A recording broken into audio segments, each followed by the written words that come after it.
వేడుకుంటున్నాను తండ్రి, ఆమేన్. దేవుని నామకి స్తోత్రం కలుగును గాక. మరి యోహాను బరిద సువార్త 4:24లో మనం స్పష్టంగా చూస్తున్నాము. ఈ ఒక్క 4 అధ్యాయం నుంచి మరి లాస్ట్ వరకు మనం చూస్తున్నాము, 26 వరకు. యేసు ప్రభు ఒక సమరయ స్త్రీతోని ఎలాగ డిస్కషన్ చేస్తున్నాడు.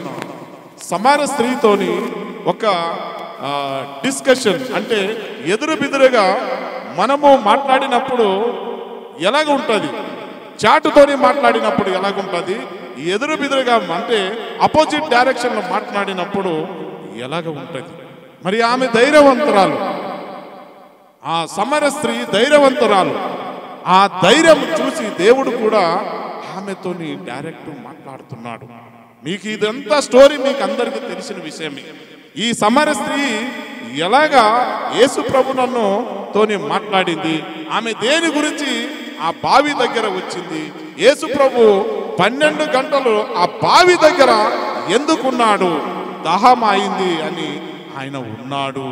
మరి ఆయన ఆ సమరయ స్త్రీతోని మరి మాట్లాడాడు. ఏమని? నాకు దాహం అయింది అన్నాడు. మరి మన జీవితంలో కూడా అనేక సందర్భాల్లో మనం కూడా చూస్తుంటాం, అయ్యా నాకు ఏదైనా సహాయం చెయ్యి, నాకేమైనా సహాయం చెయ్యి అని కొంతమంది నీ జీవితంలో దేవుడు టెస్టింగ్ పర్పస్ నిన్ను పరీక్షించ గురించి కానీ ఒక్కొక్క మనిషినను నిన్ను అడగొచ్చు. ఏ సందర్భంలో దేవుడు ఎవరు మూలక మాట్లాడతాడో మనకి తెలియదు. అందుకే దేవుడు ఈరోజు మిమ్మల్ని హెచ్చరిస్తున్నాడు. ఏమని? దేవుడు ఆత్మ గనక ఆయనను ఆరాధించువారు ఆత్మతోనూ సత్యముతోనూ ఆరాధించవలను. 3 అంశములు దీంట్లో మనం చూసుకుంటున్నాము సోదర సోదరి. 3 అంశము ఆత్మ. ఆత్మ అంటే ఏంది? ఆత్మ ఎక్కడి నుంచి వచ్చింది? అందరికీ తెలిసిన విషయమే. ఆత్మ దేవుని ఆయన మనకి నరునికి అదంతా తెలుసు. ఆదామును క్రియేట్ చేసినప్పుడు ఆయన ఏం చేశాడు?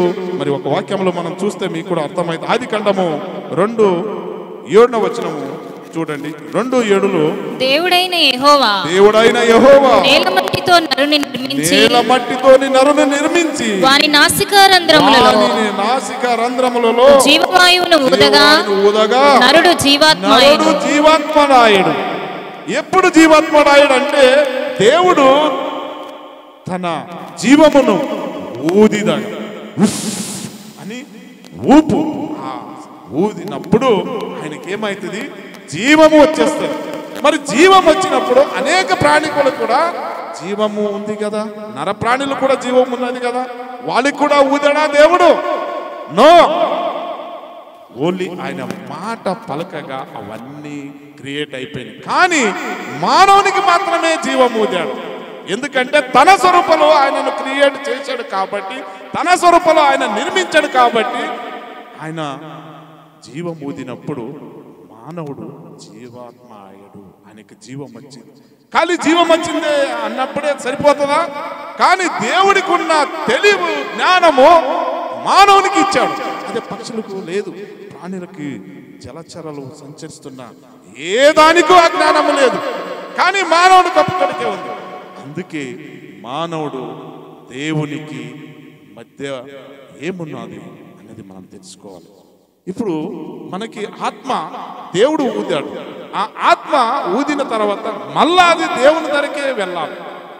ప్రాణ, ఆత్మ, శరీరం, ఇవి 3 మీరు తెలుసుకోవాలి.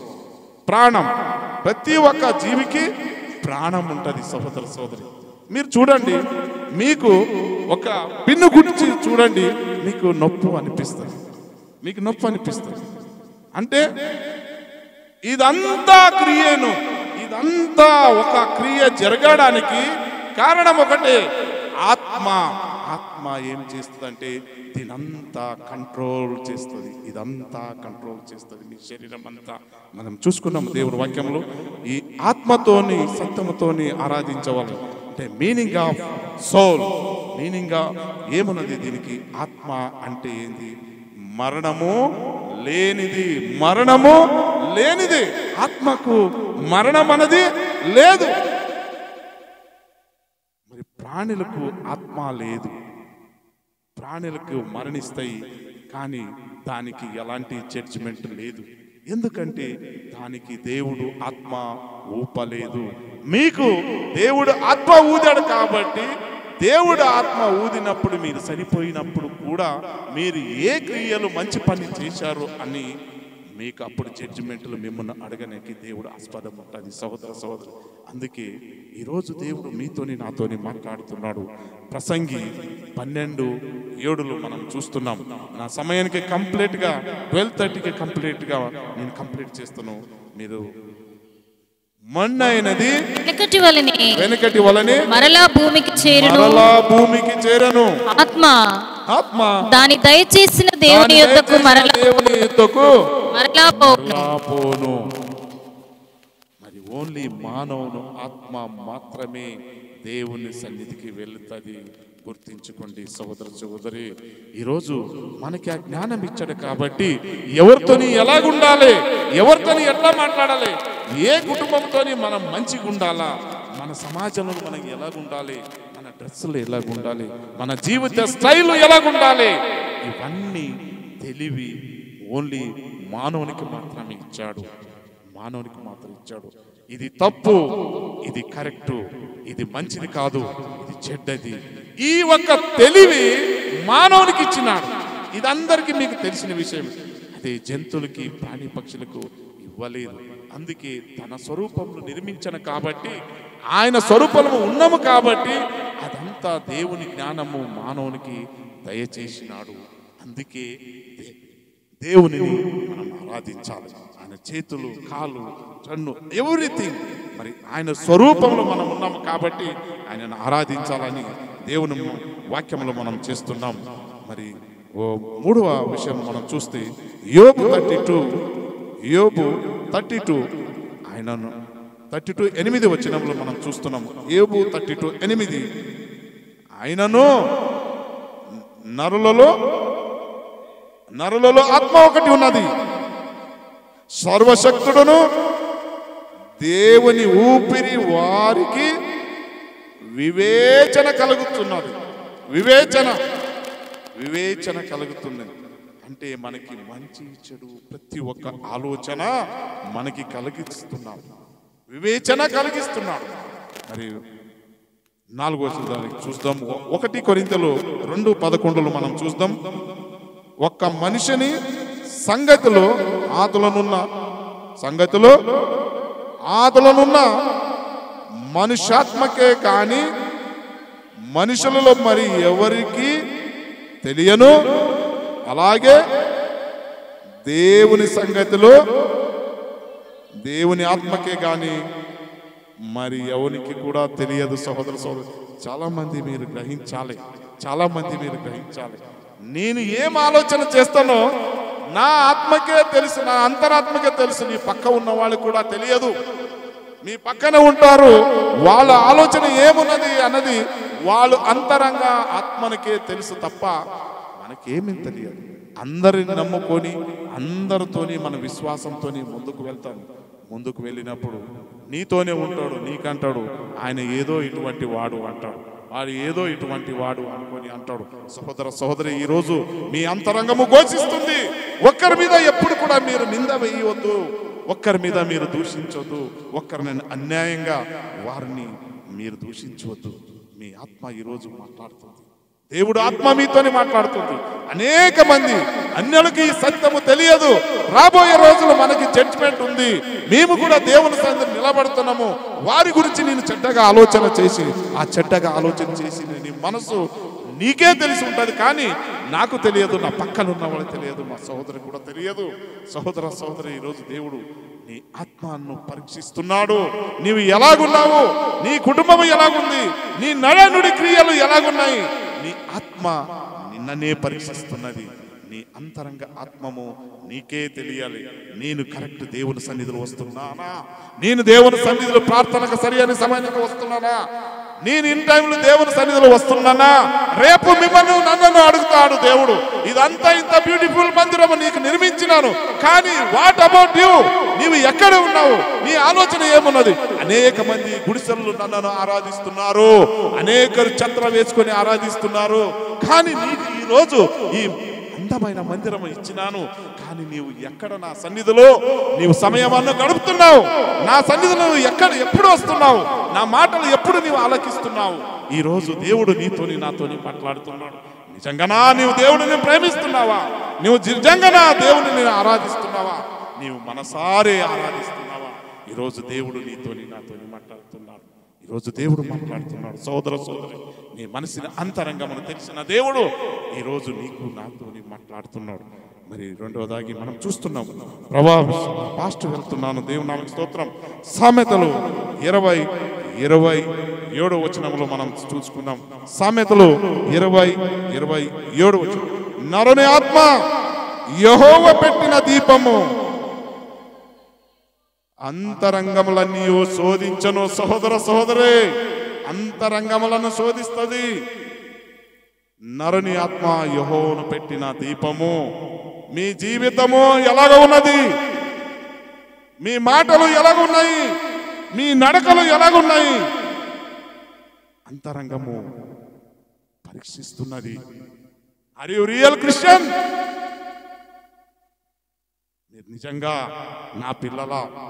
నీవు నిజంగా యేసు ప్రభుని నమ్మినవారా?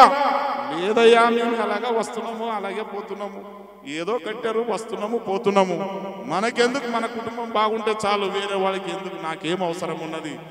ఇలాగ ఉండి మీ మనసులో, మీ అంతరంగంలో మీరు మాట్లాడితే ఒక్కరోజు దేవుడు మిమ్మల్ని గదిరిస్తాడు. సహోదర సహోదరి, దేవుడు మిమ్మల్ని గదిరిస్తాడు. ఒక్క మనుషుల సంగతిలో ఆత్మలో ఉన్న మనుషుల ఆత్మనికే తెలుసు. నీ మనసులో ఏమున్నాయి అన్నది నీ ఆత్మకి తెలుసు.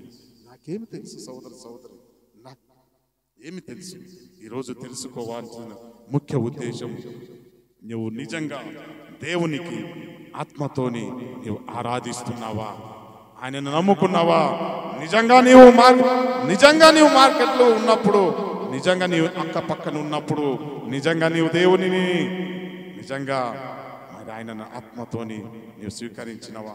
ఏదో ప్రైస్తలో నేను ప్రైజలాడని చెప్పుకొని నీవు సంఘానికి వస్తున్నావా? సహోదర సహోదరి, మీరు మారరు, మీ బతుకు మారదు, మీ జీవితము మారదు. ఎప్పుడు కూడా మీరు ఇదే ఏడుపులో ఉంటారు తప్ప నేను మీ జీవితం మార్చలేను. ఎందుకంటే అంతరంగంలో దేవుడు మాట్లాడుతున్నాడు.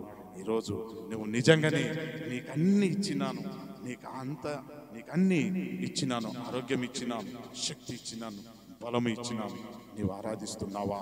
సహోదర సహోదరి, ఈరోజు దేవుడు మాట్లాడుతున్నాడు. సత్యముతో నేను త్వరగా వస్తున్నాం. రెండవ అంశము సత్యము. వాట్ ఈస్ సత్యం? ఏది సత్యం? మరి జాన్ చాప్టర్ 17:17, సత్యమందు వారిని ప్రతిష్ఠ చేయము, నీ వాక్యమే సత్యం. దేవుని వాక్యమే సత్యం. మీరు సత్యంగా ఉన్నారా? అబద్ధం మాట్లాడుతున్నారా? అబద్ధము ఇంకొకరికి చెప్తున్నారా? మీరు సత్యమే పలకాలని దేవుడు ఈరోజు మాట్లాడుతున్నాడు. మరి జాన్ 18:37లో ఒక మాట దేవుడు వాక్యంలో మనం పలుకుతుంది. అందుకు పిలాతు, నీవు రాజువా అని ఆయనను అడగగా, యేసు, నీవన్నట్లు నేను రాజునే, సత్యమును గురించి సాక్ష్యం ఇచ్చుటకు నేను పుట్టి తిని, ఇందు నిమిత్తమే ఈ లోకానికి వచ్చి తిని, సత్య సంబంధి అయిన ప్రతి వాడును నా మాట వినును. ఎందుకు పిలాతు సత్యమనగా ఏమిటి అని యేసుతో చెప్పాను. సహోదర సహోదరి, సత్యమనగా ఒక పరిపాలన చేసే రాజునికి కూడా సత్యము తెలియదు. ఒక రాజు పరిపాలించ చేసే రాజును కూడా వాటి సత్యం, సత్యం అంటే ఏంది? మరి అనేక జనులకి సత్యం అన్నది కూడా నిజంగానే తెలియదు. సత్యం అనేది తెలియదు. ఆయన ఆలోచన ఎలా ఉంటుందంటే, నేను రాజ్యం పరిపాలించాలి, నేను ఇక్కడ సంపాదన చేయాలి, ఈ మొత్తము ఈ అనేక ప్రాంతాలు నా పేరు అంటే విస్తరించబడాలి అని ఇటువంటి ఆలోచన కలిగి ఉంటాడు. కానీ తప్ప సత్యము తెలియదు. అప్పుడు యేసుకు వాళ్ళిద్దరు డిస్కషన్, వాట్ ఈజ్ సత్యం, సత్యం అంటే ఏంది? పిలాతు యేసు ప్రభు అడుగుతున్నాడు. ఆ సత్యమే వాక్యము అని యేసు ప్రభు చెప్తున్నాడు. సత్యమే వాక్యము. నేనే మార్గము, నేనే సత్యము, నేనే జీవము, నన్ను నమ్మవద్దు ఎవరు కూడా తండ్రి వద్దకు. ఎన్నిసార్లు కూడా నీవు గంట కొట్టి మనము చెప్తే కూడా మేము మారమయ్యా, మా జీవితము ఇంతే ఉంటది, మేము ఎలాగున్నామో మేము అలాగే ఉంటాను అని మరి మన ఆలోచనలు సైతాన్ ఆ రీతిగా మమ్మల్ని అందరిని బంధించినారు. పిలాతును కూడా అలాగే ఉన్నాడు. మా ఆయన కూడా మారలేదు. నాకేమున్నది నాకు తెలియదు, ఈయనలో ఏది కూడా తప్పు కనిపిస్తలేదు నాకు అని ఆయన ఏం చేసుకున్నాడు, తన చెయ్యి కడుక్కొని ఈయనలో ఎప్పుడు యేసు ప్రభుతోని ఒక సంబంధం, ఒక డిస్కషన్ జరిగినప్పుడు ఉన్న మాటలన్నీ తెలుసుకున్నప్పుడు ఈయనలో ఏది కూడా తప్పు కనిపించలేదు అని ఆయన సాక్షి, పబ్లిక్ సాక్షిగా ఆయన చెప్పాడు. మరి నేను ఆ సాక్షిగా ఉన్నామా లేదా అన్నది మనము తెలుసుకోవాలి. సోదరి ఈరోజు దేవుని వాక్యంలో మనము చెప్తుంది 1 జాన్ 1:8 మనము పాపము లేని వారు అని చెప్పుకొని ఎడల మనమే మోసపుచ్చుకుందాము మరియు మనలో సత్యం అన్నది లేదు. ఏదో వస్తూనే ఉన్నాం చర్చికి. నిజంగా నాకు ఈరోజు చాలా రోజుల నుంచి దుఃఖం అనిపిస్తుంది. ఇదంతా పెట్టినాం దేవా, కానీ ఏమున్నది? నీ ఆత్మ ఈ సంఘములో ఉన్నదా లేదా? ఏదో వస్తున్నాము పోతున్నాము. నీ ఆత్మ ఈ సంఘములో ఉంచినవా? నీ పరిశుద్ధ ఆత్మ ఉన్నదా లేదా? నేను కన్నీరుతోనే దేవుని ప్రార్థన చేస్తున్నాను. ఉన్నది. Wait and see that the lord is good. నీవు దాని గురించి చింతించొద్దు. నేను ఉన్నాను అని దేవుడు పలుకుతున్నాడు. ఖాళీ ఉంటే కూడా నీవు చింతించొద్దు. అవన్నీ ఫుల్ చేయడానికి నేనున్నాను. నీవు ధైర్యంగా ఉన్నావు. అనేక ప్రాంతంలో మనం న్యూ లైఫ్ తరపు నుంచి మనం వాక్యం అందించాలి. ఆయన మన దర్శనం. మరి ఈరోజు దేవుడు మాట్లాడుతున్నాడు. నిజంగా నీవు సత్యముతోనే ఆరాధిస్తున్నావా? మరి అదే రీతిగా మనం చూస్తున్నాము. రెండో విషయం మనం చేసినప్పుడు ఎహెజ్కేలు గ్రంథము 33:31 ఎలాగా 3వ అంశంకి వచ్చేస్తాము. ఆరాధించుకున్నాము. వారు నోటిలో ఎంత చెప్పము. నా జనులు వారు నీ ఎదుకు వచ్చి నీ ఎదుట కూర్చుండి నీ మాటలు విందురు గాని వాటిని అనుసరించి ప్రవర్తించరు. వారు నోటితో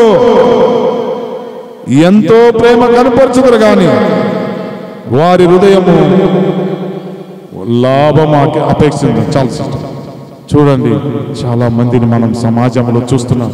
అయ్యా వందనాలు ఓన్లీ ఇట్లాంటి మాటలు పలికి ఎదుటిని ఉన్న వారిని మభ్యపెట్టే జనాలను మనం చూస్తున్నాం. సోదరి అందుకే దేవుని వాక్యంలో చూస్తున్నాం మనం ఎంత నోటి మాటతోని తీయగా మాట్లాడి మిమ్మల్ని మోసపరుస్తారు. అందుకే దేవుడు ఈరోజు మాట్లాడుతున్నాడు. మీరు జాగ్రత్తగా ఉండాలి.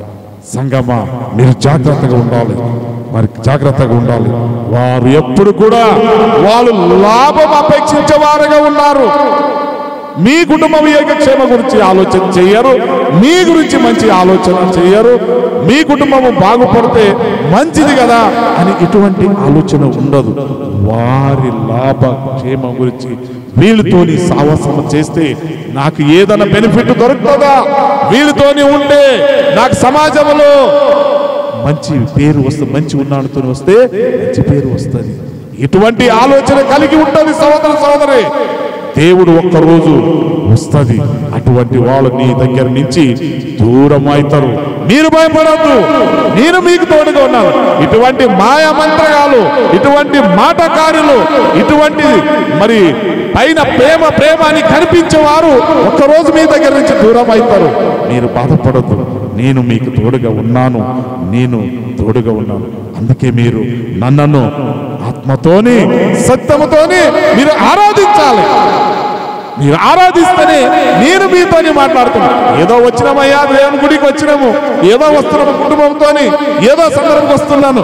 నో నో సోదర సోదరి, ఈ రోజు ఇంత గట్టిగా మాట్లాడడానికి దేవుడు మాట్లాడుతున్నాడు. మీరు టైం పాస్కి వచ్చేది అవసరం లేదు. ఇలా నీవు ఆత్మతోని సత్యంతోని ఆయన మందిరంలో ఆయన ఆత్మ ఉంటుంది, ఆయనతో మాట్లాడాలి అని ఒక ఉద్దేశం కలిగి రావాలి తప్ప ఏదో వస్తున్నాము పోతున్నామని దయచేసి ఈ సంఘం అటువంటిది కాదు. డబ్ కొట్టుకొని కొన్ని సందర్భాలు ఎన్నో విషయాలు మనం చూస్తున్నాం. నో నో నో సహోదర సహోదరి, ఇది దేవుని మందిరము, దేవుడు ఉన్న జాగం. మీరు సమయానికి రావాలి. అన్ని సమయానికి మనం టైం పాస్, అన్ని సమయానికి టైం టు టైం వెళ్తాం. కానీ ఇక్కడికి ఎందుకు వెళ్తలేరు? ఎందుకు వెళ్తలేదు అంటే ఒకటే కారణం, మనమందరూ ఎక్కువ మట్టికు దేవునికి లోకము ప్రేమిస్తున్నాము, లోక ప్రేమికులు అయి ఉన్నాము. మీరు ఎన్ని నన్ను తింటే కూడా పర్వాలేదు, నన్ను ఎన్ని అంతే కూడా పర్వాలేదు. యు ఆర్ ఆల్వేస్ థింకింగ్ నేను ఎలాగ బతకాలి, నా పిల్లలు ఎలాగ వాళ్ళు మంచిగా ఎలా కాయితారు, నేను ఎలాగ బాగుపడాలి, మీ గురించి ఆలోచన ఉన్నారు. కాబట్టి ఈవెన్ యువర్ సెల్ఫ్ ఆలోచన ఉంటారు, అప్పుడు వరకు దేవుడు మిమ్మల్ని మీ కుటుంబాన్ని దీవించడు. ఇది సత్యమైన మాట. అందుకే మీరు మొదటి నా రాజ్య, నా నీతి గురించి వెతుకొడి. ఈరోజు ఆరాధన నేను పరిగెత్తుకోవాలి, సమయానికి రావాలి, సమయానికి నా కుటుంబంతో ఏ సమయము బోధకులు చెప్పినారు ఆ సమయాన్ని నేను పాటింపు చేయాలి. లేకపోతే నో యూజ్ సహోదర సోదరే. ఒక్కరోజు వస్తుంది, ఆ రోజులు మీరు ఏడిస్తే కూడా మిమ్మల్ని ఎవరిని కూడా పట్టించుకోరు, ఎవరు కూడా ఏమీ అనలేరు. ఈ రోజు మాట్లాడుతున్నాడు దేవుని, మాట్లాడుతున్న వాక్యం ద్వారా మిమ్మల్ని హెచ్చరిస్తున్నాడు. మరియు ఆ ఒక సందర్భం బట్టి నేను ఒక స్టోరీ మీకు ఆల్రెడీ చెప్పి, నేను ఒక విక్టర్ అన్న వ్యక్తి ఆయన డ్రీమ్ కనసులు ఆయన ఏం చేశాడంటే యేసు ప్రభుతోని కలుసుకున్నాడు. పరలోకములో యేసు ప్రభుతోని కలుసుకొని తిరుగుతున్నాడు. ఆ జాగమంతా పరలోకమంతా చూపిస్తున్నాడు. ఆ జాగము చూశాడు, చాలా ఆనందించాడు, అంతా చూశాడు. తర్వాత ఆయన మనసు ఎలాగా వచ్చిందంటే, ఈ పరలోకం నుంచి ఆయన భూమిని చూడాలని మనసు వచ్చింది. పరలోకం నుంచి భూమి చూడాలని మనసు వచ్చినప్పుడు భూమి కింద చూసినప్పుడు మరి ఆదివారం అయి ఉంటుంది. నేను ఒకసారి చెప్పిన అనుకుంటాను, కానీ సందర్భం బట్టి చెప్తాను. ఆదివారం అయి ఉంటుంది. ఆదివారం చూస్తున్నాడు, సంఘానికి వచ్చిన వాళ్ళు పరిగెత్తుకొని అందరూ వస్తున్నారు. అందరూ పిల్లలతో పాటు కుటుంబం సాతు వచ్చినారు, కూర్చున్నారు, చూస్తున్నాడు. అక్కడి నుంచి మొత్తం పరలోకం నుంచి చూస్తూనే ఉన్నాడు, చాలా సంతోషిస్తున్నాడు. మరి పాటలు సురువైన చాలా ఆనందంతో పాటలు పాడుతున్నారు. వాయిదా వాయించే వాళ్ళు మంచి వాయిదా వాయిస్తున్నారు. చాలా వీళ్ళంతా వాయిదా వస్తూ పాటలు పాడుతూ గట్టిగా పాడుతూ ఉన్నప్పుడు ఆయనకు స్వరము వినిపిస్తలేదు. ఆయన అక్కడి నుంచి యేసు ప్రభుని అడుగుతున్నాడు, దేవా ఇక్కడ చూస్తే వీళ్ళు ఎంత సప్పల కొడుతున్నారు, సప్పల స్వరం వినిపిస్తలేదు. గట్టిగా వారుస్తున్న పాట పాడుతున్నారు, వినిపిస్తలేదు. వాయిదం చూస్తే బాగా వాయిస్తున్నారు, కానీ వినిపిస్తలేదు. ఏది మర్మం బాబు? వాళ్ళు వాయిస్తున్నారు, వాళ్ళు పాట పాడుతున్నారు, ఇవన్నీ చూపెట్టడానికే బాబు. వాళ్ళు నిజమైన భక్తి నా మీద లేదు, నా మీద నిజమైన భక్తి లేదు. ఎప్పుడు వాళ్ళు భక్తి కలిగి సత్యముతోని ఆయనను ఆరాధిస్తారు, దేవుడు ఉన్నాడు అని ఆరాధిస్తారు, అప్పుడు ఆ స్వరము వినిపిస్తుంది. నాకు కూడా వినిపిస్తలేదు. యేసు ప్రభు ఏమన్నాడు? నీకు కూడా కాదు బాబు, నాకు కూడా వినిపిస్తలేదు, నాకు కూడా వినిపిస్తలేదు.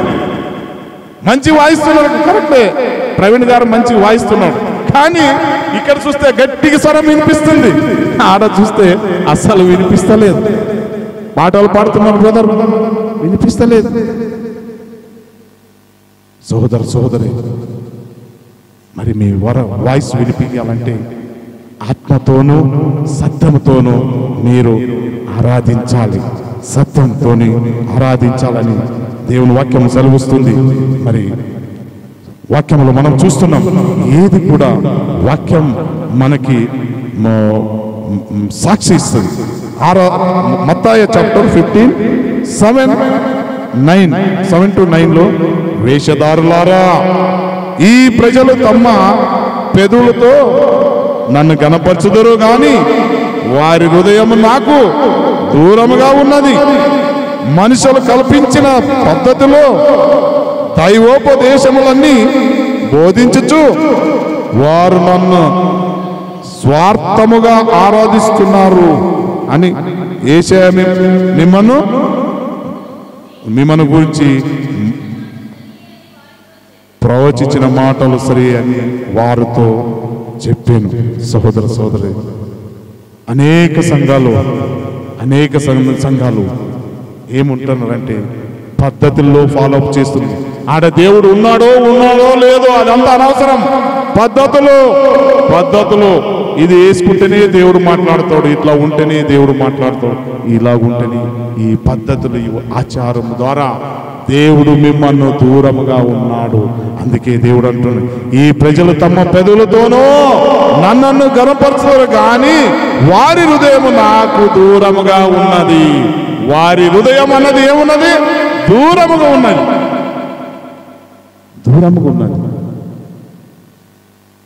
ఈరోజు దేవుడు మాట్లాడుతున్నాడు సోదరి. మరి అదే రీతిగా యేషయా ప్రవక్త గ్రంథంలో మనం చూస్తున్నాం 29:19 మనం చూస్తున్నాం. 29:19 చదవండి సిస్టర్. 29:19 ప్రభు ఇలాగూ సెలవిచ్చుచున్నాడు, ఈ ప్రజలు నోటి మాటతో నా యుద్ధకు వచ్చుచున్నారు, పెదవులతో నన్ను గణపరుచుతున్నారు కానీ తమ హృదయంలో నాకు దూరము చేసుకొని ఉన్నారు.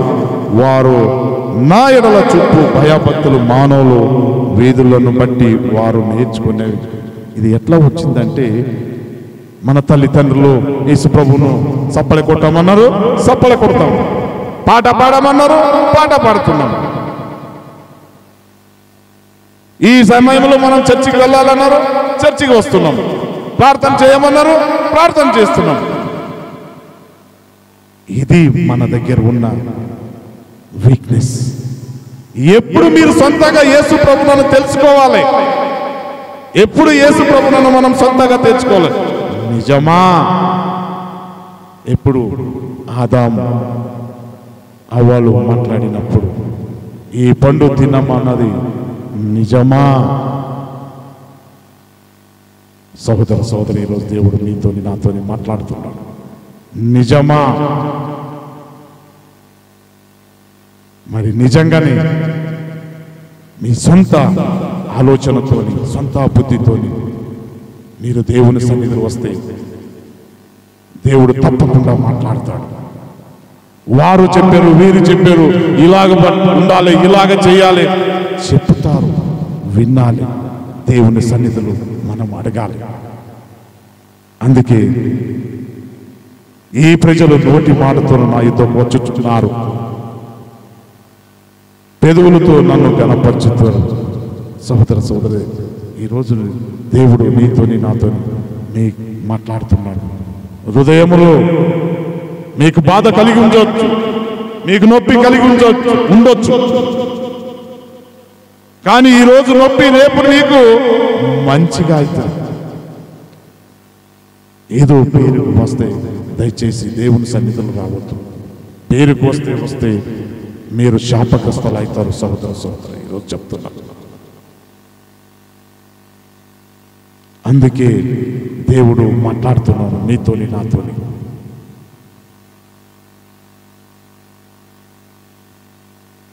మనము ఆత్మతోని సత్యముతోని ఆరాధన చేస్తే దేవుడు ఎలాగా మమ్మల్ని దీవిస్తాడు, ఎలాగా ఆశీర్వదిస్తాడు ఈరోజు మాట్లాడుతున్నాడు. మత్తయి చాప్టర్ 18:20లో మనం చూస్తున్నాం. వారి మధ్య ఉంటాను అన్నాడు. ఎవరి మధ్య?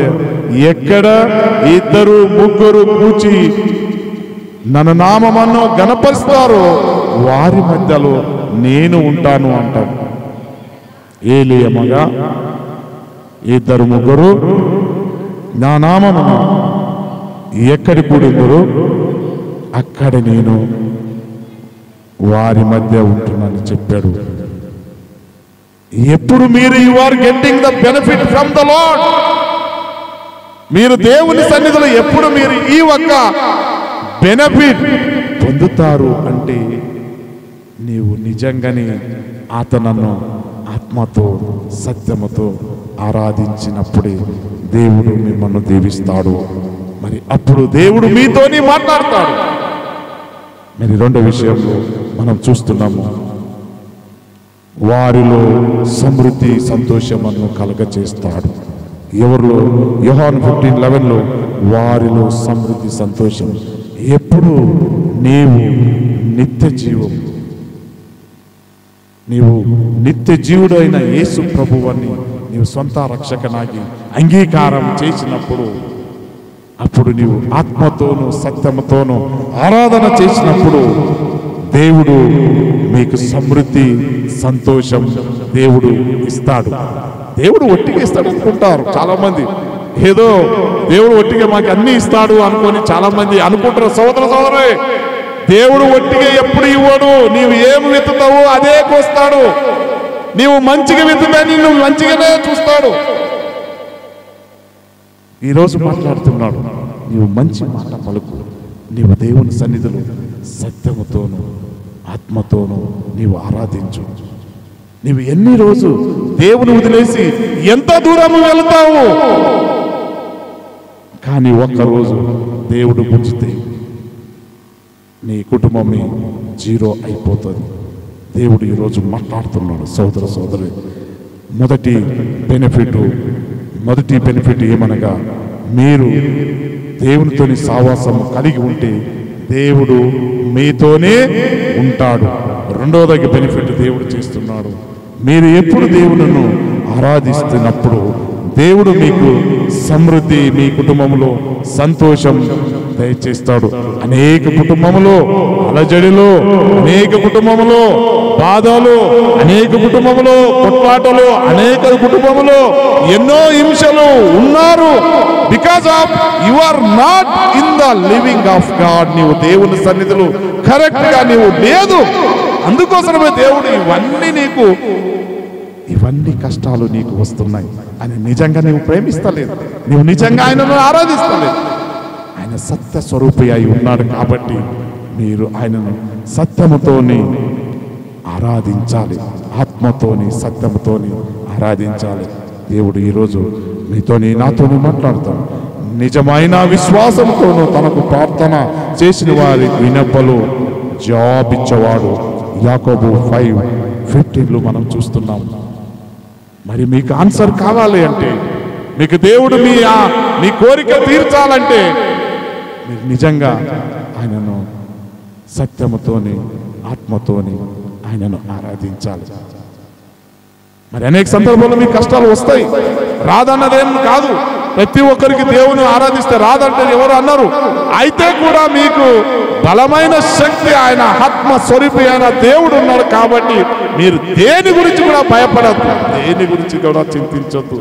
I am with you always even the end of your జీవితం. నీ లైఫ్ వరకు నేను ఉంటాను. ఎందుకయ్యా నువ్వు చింతిస్తున్నావు? ఎందుకయ్యా నువ్వు బాధపడుతున్నావు? నేను నీకు తోడు ఉన్నాను కదా. ఎంత కష్టాలను రాని నీవు నాతోని ఉంటున్నావు కాబట్టి దేవుడు నిన్నను దీవిస్తాడు, ఆశీర్వదిస్తాడు అని దేవుని వాక్యంలో మనకి సెలవిస్తుంది. యాకోబు 5:15లో చెప్పిన రీతిగా విశ్వాసంతోనూ దేవునిని ఆరాధించాలి అని దేవుని వాక్యంలో మనకి సెలవిస్తుంది. అపోస్తలుల కార్యము 4:31లో తన ప్రజలను పరిశుద్ధాత్మ ధైర్యంతో నింపుతాడు. ఎవరు యేసు ప్రభువును నమ్ముకొని ఉంటారు, యేసు ప్రభు సొంత రక్షకునిగా అంగీకరించారు, వారికి పరిశుద్ధాత్మ నింపుతానంటాం. నిజంగా మీరు పరిశుద్ధాత్మ నింపబడిన వారు ఉన్నామా లేదా? మమ్మల్ని పరీక్షించుకోవాలి. అనేక సందర్భాల్లో మనం అనుకుంటున్నాం, మనము ప్రార్థన చేస్తే జాబ్ వస్తలేదు, సరైన జవాబు వస్తలేదు. కారణం ఒకటే, నీవు ఇంకా దేవునిలోనూ లేదు అన్న లెక్క. నీవు ఆయనను ఆత్మతోనూ సత్యముతోనూ ఆయనను నీవు ఆరాధిస్తలేదు. అందుకే ఆయనకు నీ మాటలు ఆయనకు వినిపిస్తలేదు. ఆయనకు నీ మాటలు వినిపిస్తలేదు. కారణం ఒకటే, you are not in the spirit of lord. నీవు దేవుని ఆత్మతోని నీవు కరెక్ట్గా లేదు అని దేవుడు ఈరోజు మాట్లాడుతున్నాడు. మరి 1 కొరింథీ 12:7-13 తన ప్రజల మధ్య పరిశుద్ధాత్మ ప్రత్యక్షతలను పంపుతాను అని.